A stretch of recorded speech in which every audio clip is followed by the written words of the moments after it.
새해를 시작하면서 기도에 관한 주제를 갖고 여러분과 함께 은혜를 나누기를 원합니다. 약속의 말씀 에레미야서 33장 1절에서 3절 말씀을 중심으로 은혜 나누기를 원합니다. 에레미야 선지자는 지금 이제 대단한 이스라엘의 위기 가운데 있으며 그는 이제 하나님께 기도하고 있는 그런 사람이었습니다. 에레미야 선지자는 하나님의 뜻을 받아서 그대로 이스라엘 백성들에게 전달을 하였던 것입니다. 그 에레미야 선지자가 주로 했던 것은 뭐냐면 이스라엘 백성들아 들으라. 예루살렘은 반드시 멸망한다. 지금 바벨론 군대가 예루살렘 성을 이렇게 에워싸게 될 터인데 너희가 아무리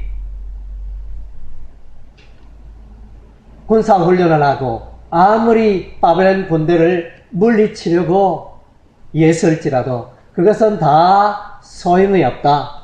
항복해라. 차라리 싸우기보다 너희가 항복하는 게 더 지혜다. 이렇게 말하니까 이 말을 듣고 있던 시드기야 왕이 에레미야를 감옥에 가두어 버립니다. 상황이 지금 그렇습니다. 그래서 이제 감옥에 있었을 때 하나님의 말씀이 에레미야 선지자에게 임하여 에레미야야 내게 부르짖으라. 내게 기도하면 내가 알지 못하는 크고 비밀한 일을 내게 보이리라.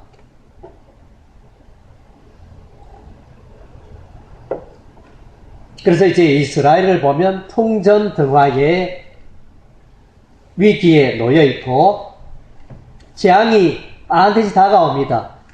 예루살렘의 멸망은 하나님이 정한 법칙이 되었습니다.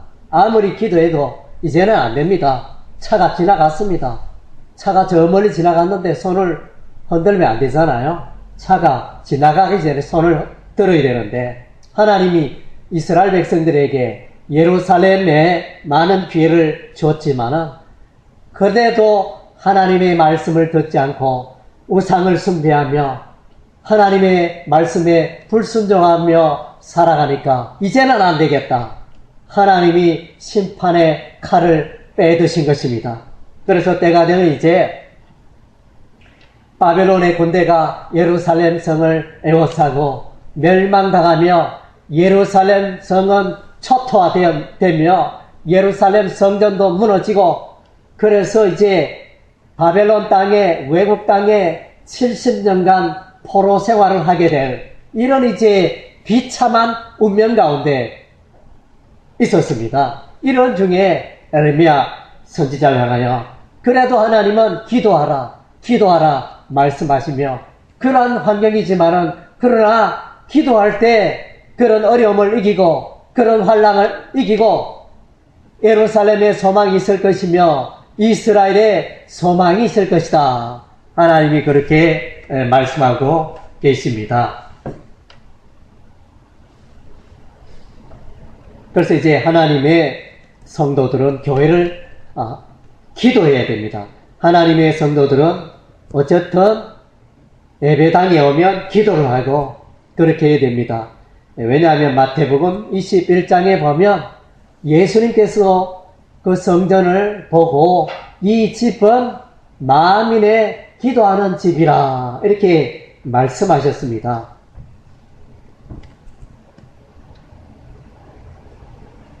그래서 교회에 오면 우리가 어쨌든 엎드려야 됩니다.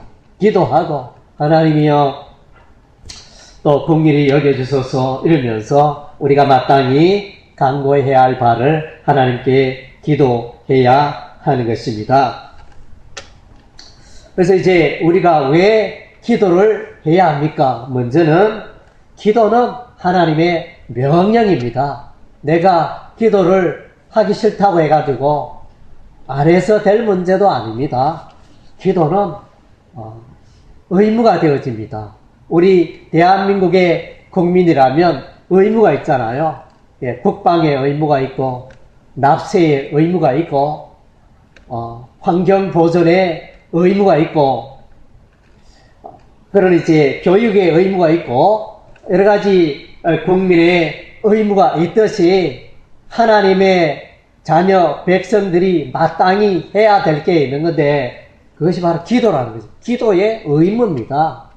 그래서 사람이 숨을 안 쉬고 10분을 살 수 있겠습니까? 네. 그래서 잠시라도 호흡을 멈추면 우리 인생은 그시로 끝이 납니다. 네.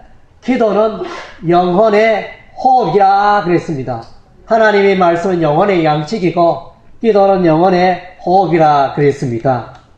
그럼에도 불구하고 우리는 이 기도 생활에 너무나 소홀히 할 때가 많습니다. 뭐 되면 기도하고 안 되면 또 기도 안 하면 되고 주일날 한번 기도하면 되고 그렇게 우리가 살지는 않았는지 우리의 삶을 돌아봐야 됩니다. 예, 기도에 늘 우리가 힘써야 합니다. 마태복음 7장 7절에 보면 구하라 그러면 너에게 주실 것이요 찾으라 그러면 찾을 것이요 문을 두드리라 그러면 너에게 열릴 것이니. 여러분 한번 생각해 보세요.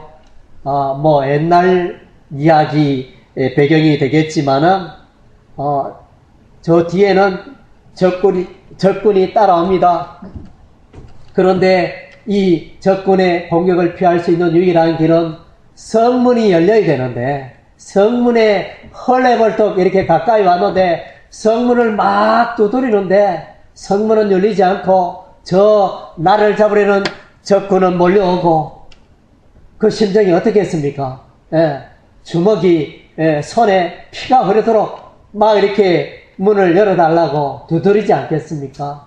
예, 문이 열려야 사니까. 예, 그런 것처럼 우리가 기도에 대해서 기도는 하늘 문을 두드리는 것입니다.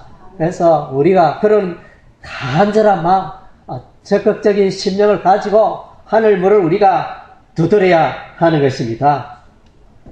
그래서 그냥 똑똑똑 계십니까? 이렇게 두드리는 게 아니고 그냥 힘껏 쾅쾅 하늘의 문을 우리가 두드려야 할 것입니다.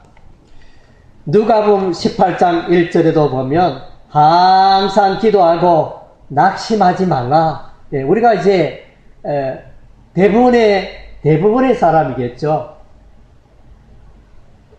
기도에 훈련이 잘 되지 않아서 조금은 기도합니다. 작심삼일이라는 말이 있듯이 처음에는 조금 시작을 하다가 어느새 보면 기도의 습관이 온데간데 없고 그런 경우가 자주 있습니다. 그래서 항상 기도하고 낭망치 말라. 그래서 늘 기도해도 잘 안 되대, 응답이 안 되대 이러면서 기도하는 일을 그쳐버리고 잊어버리고 참 그렇게 되어서는 안 된다는 것입니다. 누가복음 18장에 보면 원한 맺힌 과부가 있습니다. 이 과부는 원한이 맺혀서 재판관을 찾아갔습니다. 재판관님, 제게 이런 억울한 일이 있으니 꼭 해결해 주십시오. 이렇게 부탁을 하니까 재판관이 얼마나 권세가 있습니까? 힘없는 그런 과부가 부탁을 하니 들은 채 만체했겠죠? 뭐 알겠습니다 이렇게 말은 했을지는 몰라도 들은 채 만체하면서 그래서 과부의 이 소원이 이루어지지 않자 또 과부는 또 찾아갑니다. 재판관님, 지난번에 제가 말씀드린 거 기억나십니까? 이 재판의 건을 저희 아픔을 꼭 해결해 주십시오. 이렇게 또 부탁을 합니다. 그리고 또 지나니까 또 안 되어지니까 또 찾아갑니다. 또 찾아가고 그러니까 나중에 이 재판관이 내가 안 되겠다. 귀찮아서 안 되겠다. 이 과부가 나를 괴롭게 하니 빨리 해결하는 게 오히려 내가 편하겠다 이러면서 그렇게 과부의 그 원한 맺힌 그 소원을 들어 주었다고 했습니다.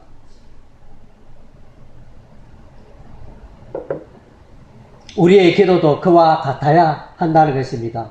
원한이 맺힌 기도, 이 기도 제목은 하나님께서 반드시 들어주셔야 됩니다. 기도하다가 하나님 안 들어주시면 내가 포기하고 이런 게 아니고 하나님 반드시 들어주셔야 됩니다. 이런 간절한 그 마음을 가지고 우리가 기도하는 자세가 필요한 것입니다. 데살로니가서 5장 17절 말씀에 쉬지 말고 기도하라.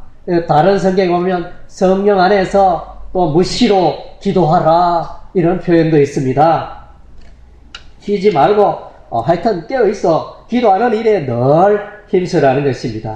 예, 기도하지 않을 때 보면 인간의 지혜와 인간의 지식과 인간의 경험을 앞세우고 살아가는데 우리가 너무나 익숙해 있기 때문에 자꾸 그렇게 기도 없이 살다 보면 하나님과 멀어지고 기도 없이 살다 보면 하나님의 방법과 하나님의 뜻을 멀리하게 되어지는 그런 오류를 범하게 되어지는 것입니다.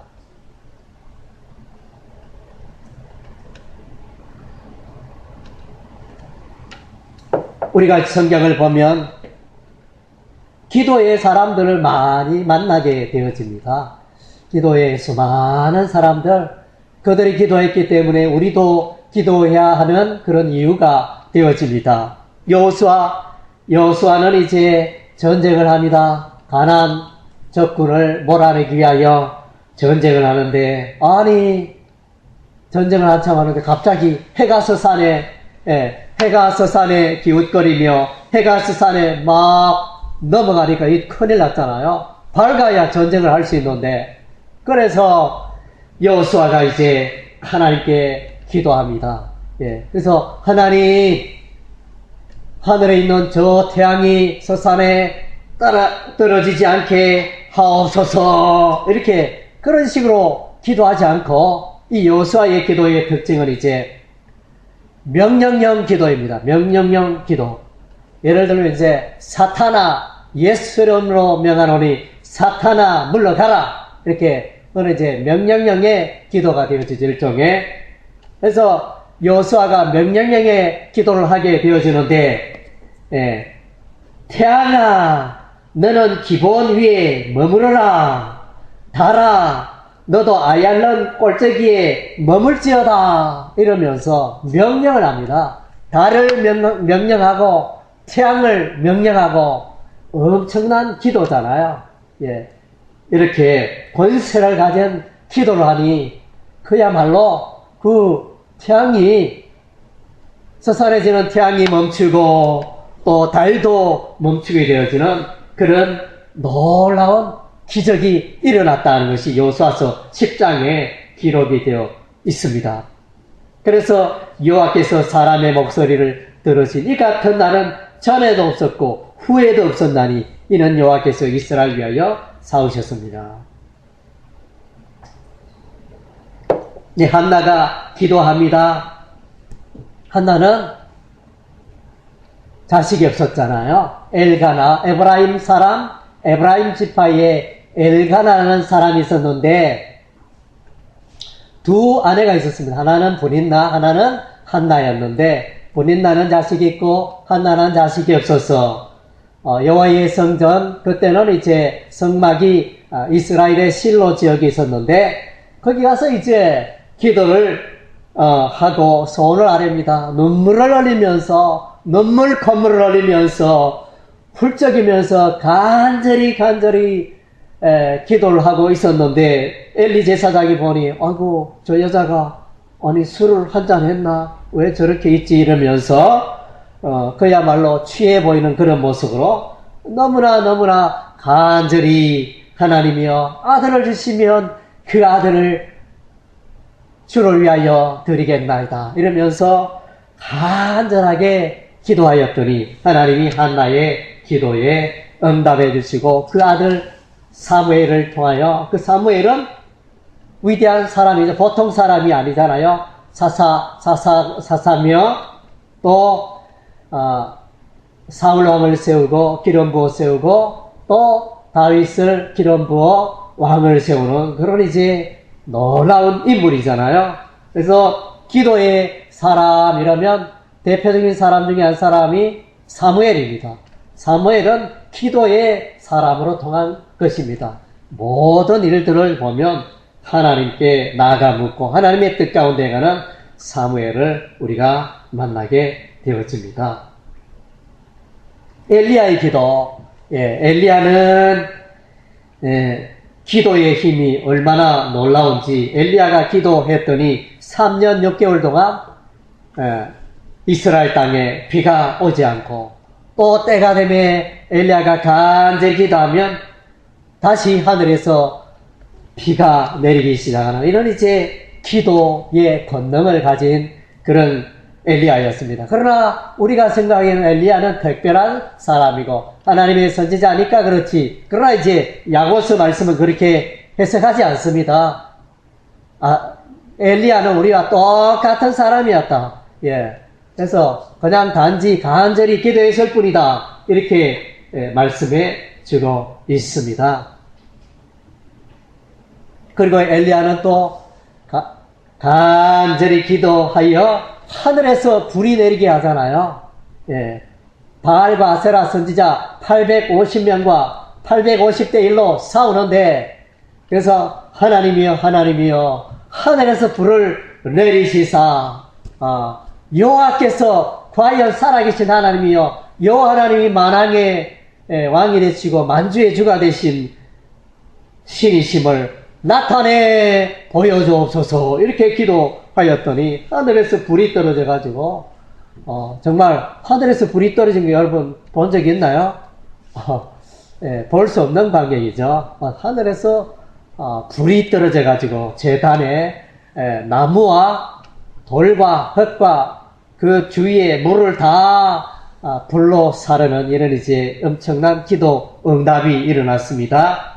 히스기야 왕은 이제 기도를 했습니다.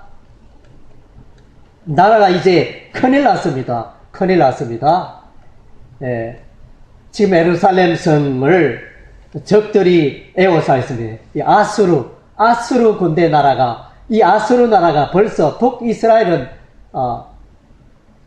북이스라엘을 점령하였던 것입니다. 아수르 나라가. 그리고 나서 이제 조금 남은 이 예루살렘을 점령하기 위하여 아수르 군대가 예루살렘 성을 에워쌌습니다. 이 절대절명의 위기에 히스기야 왕이 아수르 왕의 그 편지를 두고 눈물을 흘리며 간절히 하나님께 기도하게 됩니다. 하나님, 저 우상신을 믿는 자들이 살아계신 창조주 여호와 하나님을 비난하며 비웃고 있나이다. 하나님이여 하나님이여 우리를 건져주소서 이렇게 기도하였더니 하나님께서 그 밤에 아수르 강한 군대 그 진에 나타나 하나님의 사자가 그 밤에 18만 5천 명을 다 멸망시키는 눈 깜짝할 새에 18만 5천이 뭐 전염병이 들었는지 어떻게 되었는지 다 이렇게 순식간에 멸망당하는 그런 이제 히스기야의 기도 응답이 일어났습니다. 그리고 이제 히스기야 개인적인 기도 응답이 있는데 이제는 때가 되어서 이사야 선지자가 히스기야의 왕에게 나타났습니다. 왕이시여 이제는 왕의 수명이 다하였나이다. 이제는 당신의 삶을 정리하소서 이렇게 이사야 선지자가 말하였을 때 히스기야 왕은 눈물을 흘리며 또 하나님께 기도합니다. 하나님이여 하나님이여 지금까지 저의 삶을 지켜보셨지 않습니까? 저는 이제 오로지 하나님을 위하여 살아왔는데 하나님이여 아직 할 일도 많은데 하나님이여 이것이 웬일입니까? 이러면서 간절히 하나님께 그 자신의 죽음을 위하여 기도하였더니 하나님께서 15년을 그의 생명을 연장시켜 주셨습니다. 히스기야 왕의 15년 내일 죽을 목숨이 15년 더 살게 되어지는 이런 놀라운 은혜와 축복이 히스기야 왕에게 임하였던 것입니다. 그래서 이제 제가 말씀드린 게 이와 같이 많은 구약의 인물들이 기도의 응답을 받았다는 것입니다. 예, 우리가 개인적으로 기도하고, 기도 열심히 해야지, 기도 열심히 해야지, 기도하고 있다. 그 정도는 우리가 표현을 잘하는데, 내가 이렇게 기도를 하였더니 하나님이 내게 이렇게 복을 주시고 하나님이 내게 이렇게 새 역사를 만들어 주셨습니다. 이렇게 그런 감정을 우리가 듣는 게 좀 귀하잖아요. 희귀하잖아요. 예, 저도 그런 감정이 그렇게 많지는 않는데, 이 한 해, 이 새해는 여러분들도 그런 감정이 계속 일어나고, 예, 그것을 자랑하고, 전파하고, 그런 기도의 응답의 한 해가 되었으면 좋겠습니다. 초대 교회를 이렇게 보면, 초대 교회도 사도행전은 초대 교회의 역사가 기록이 되어져 있습니다. 사도행전 1장 14절에 보면 예수님이 부활성천하신 이후에 120명의 제자들이 마가의 다락방에서 합심하여 간절히 기도하는 모습이 나옵니다. 그랬더니 조금 있다가 오순절날 마가의 다락방에 성령이 임재하는 성령 강림의 역사가 일어나지 않습니까? 그리고 이제 사도행전 1장 24절에 보면 이제 예수님께서 12사도를 선발하셨는데 가롯 유다가 없어지니 11명이 되잖아요. 11명에서 그 가롯 유다 대신 한 사람을 선발하였는데 제비 뽑아 기도하여 제비 뽑아 선발한 사람이 마띠아였습니다. 사도 마띠아. 그래서 사도 선발을 위하여 간절히 기도를 했습니다. 그리고 이제 사도행전 10장에 보면 기도하는 두 인물이 등장하는데, 한 사람은 이방인 백부장 고넬료요, 한 사람은 사도 베드로였습니다. 사도 베드로는 요바에서 기도하였고 고넬료는 가이사랴 지중해 바닷가에서 그렇게 기도했습니다. 두 사람이 기도를 열심히 하니까, 간절히 하니까 하나님께서 천사를 보내시고 그 기도에 응답하시고, 고넬료의 기도에 응답하시고, 기도하고 있는 사도 베드로를 가이사랴로 오게 하시고, 그리고 베드로에게는 환상을 하늘에서 내려오는 보자기 같은 그런 환상을 보게 하심으로 이방인 선교의 물꼬를 열어주셨는데, 이것이 기도의 역사로 고넬료가 기도하고 사도 베드로가 기도하였더니 이방 선교의 문이 본격적으로 열리게 되어집니다. 물론 이방 선교의 본격적인 선구자는 사도 바울이죠. 사도 바울인데, 그러나 이론적 기초는 이제 보면 사도 바울은 사도행전 9장에서 회개합니다.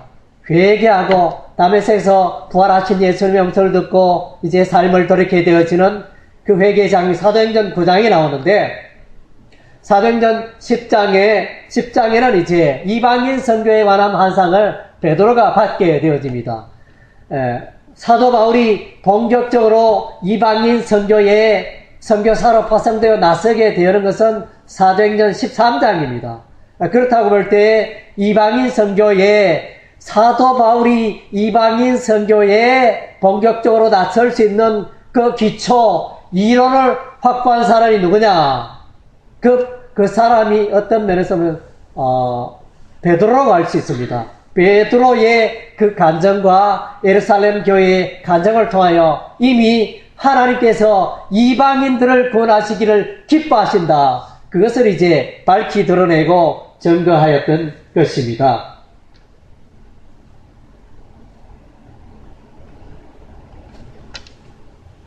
그리고 이제 초대교회는 사도행전 12장에 보니까 베드로가 복음을 전파하다가 감옥에 갇혔습니다. 베드로가 감옥에 갇히니 초대교회는 온 마음과 정성을 다하여 기도를 했습니다. 사도행전 12장 5절에 보면 이에 베드로는 옥에 갇혔고 교회는 그를 위하여 간절히 하나님께 빌더라. 베드로는 그때 거의 아마 예루살렘 교회의 머리가 되어 수장격인 그런 중요한 리더잖아요. 가장 어떤 데는 리더의 역할을 베드로가 하고 있었는데 감옥에 갇히는 이런 일이 일어났습니다. 그래 이에 교회는 베드로의 추록을 위하여 감옥에서 벗어나기를 간절히 기도합니다. 그랬더니 하나님의 천사가 나타나서 베드로의 감옥에 나타나고 쇠사슬이 다 풀리고 옥문이 저절로 열리고 베드로가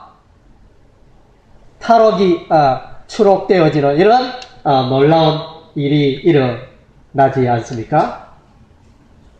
그리고 이제 사도행전 13장에 보면 안디옥 교회가 두 선교사를 파송합니다. 바나바와 바울 두 선교사를 파송하면서 그들에게 안수하여 기도하고 그들을 선교사로 파송하였던 것입니다. 이처럼 초대교회는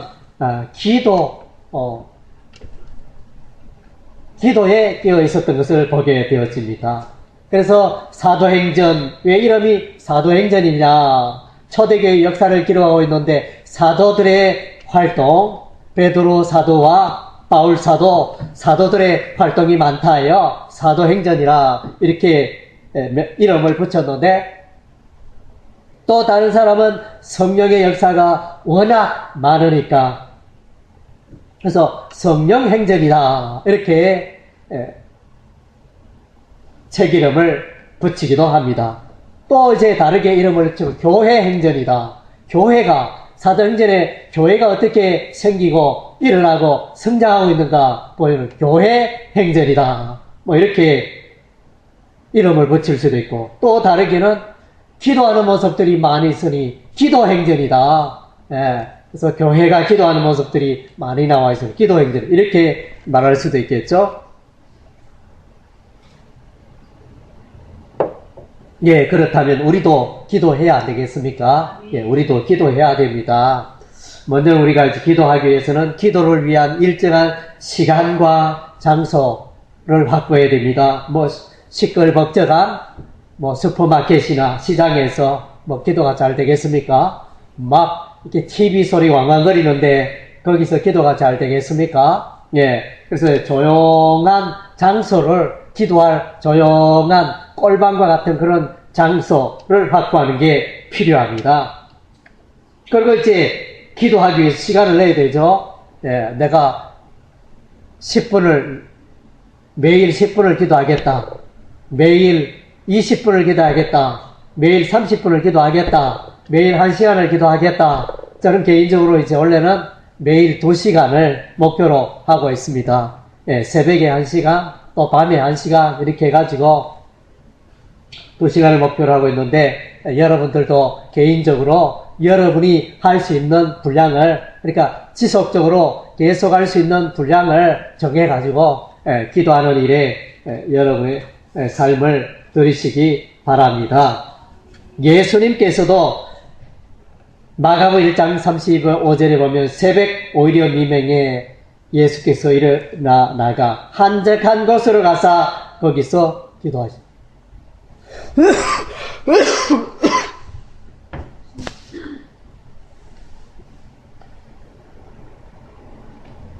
예수님께서 한적한 곳에 가서 기도하셨습니다.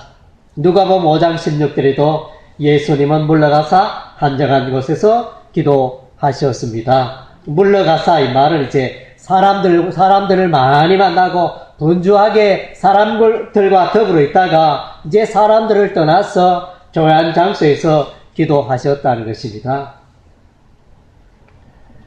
그리고 이제 사도들에게도 일정한 기도 시간이 있음을 보게 되어지는데 사도행전 3장 1절에 보면 제9시 기도 시간에 제9시는 이제 우리 시간으로는 오후 3시입니다. 제9시 기도 시간에 베드로와 요한이 성전에 올라가다가 그 안전병이 일어서게 하는 놀라운 기적을 경험하죠. 그러니까 기도 시간에 일정한 기도 시간이 있었다는 것입니다. 그래서 여러분들도 그런 일정한 기도 시간이 있어야 합니다. 그리고 예수님은 시간을 내어서 기도했습니다. 누가복음 6장 12절에 예수께서 기도하시러 산으로 가사 밤이 맞도록 하나님께 기도하시고 밤새도록 밤새도록 기도하셨다 그랬습니다. 초대교회는 사도행전 6장 4절에 우리는 기도하는 것과 말씀 전하는 것을 전무하리라. 그러니까 구제, 봉사, 공개하는 일에 우리가 분주할 게 아니고 사람들 섬기고 봉사하는데 분주할 게 아니고 우리가 기도하는 거 소홀히 하면 안 된다. 하나님의 말씀 전하는 거 소홀히 하면 안 된다. 그래서 기도하는데 우리가 전무하자. 기도하는데 우리가 집중하자.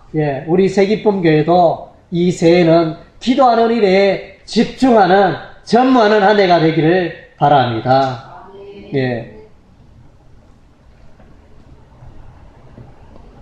그래서 이제 우리가 기도를 하되 성도들의, 그러니까 우리 자신과 다른 사람들의 영적 성숙을 위하여 기도하고, 전도의 문이 우리 동네에 이 금이 지역에 전도의 문이 열리도록 기도하고, 또 다른 사람의 필요를 위하여 기도하고, 국가를 위해서 기도하고, 이렇게 기도에 깨어있는 이 새해가 되기를 주의 이름으로 축원합니다.